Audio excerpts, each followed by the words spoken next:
Yeah, there's always people coming past. Here they come now.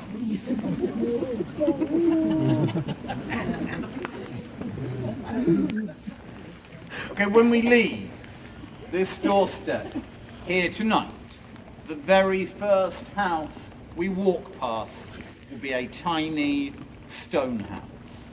It has a tiny window next to a drain pipe. I will point it out to you when we leave.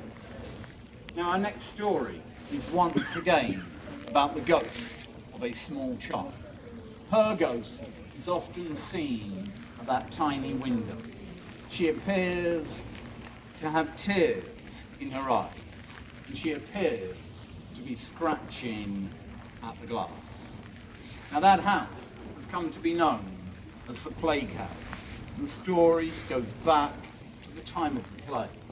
The family who lived there were naturally scared of catching the plague, and it would stay indoors as much as they possibly could.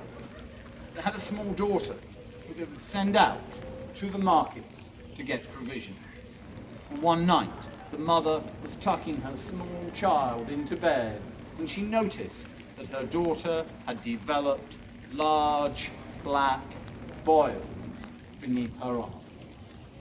She didn't say anything to the child except good night. And she went out of the bedroom, and that night she locked the bedroom door.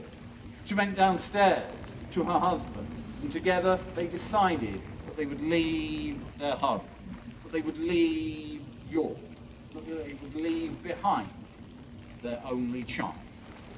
And that is what they did.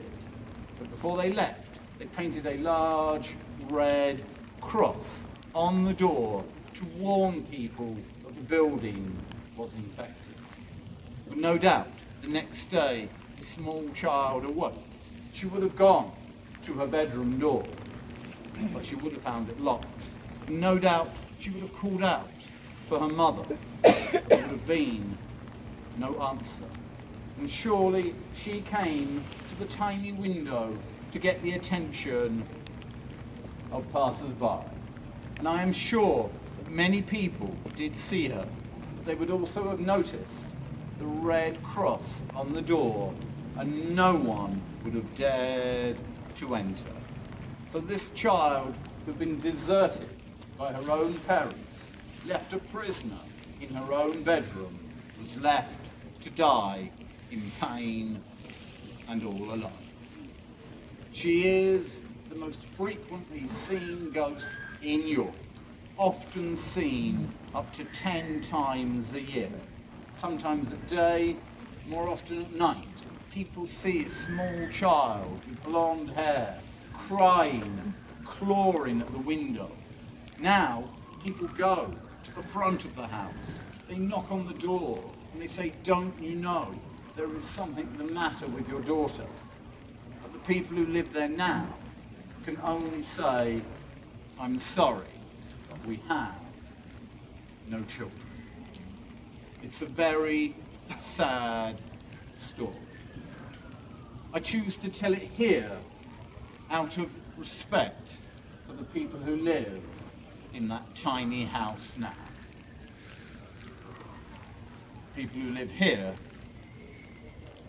I hate.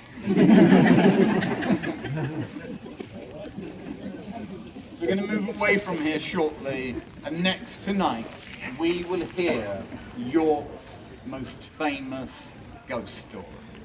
But there is one more thing I like to do with the group here every night. Everybody, take a very deep breath in. That's not good enough. Everybody take a very deep breath in.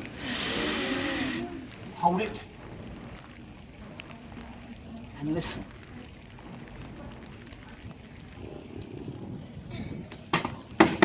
Okay, get the hell out of here.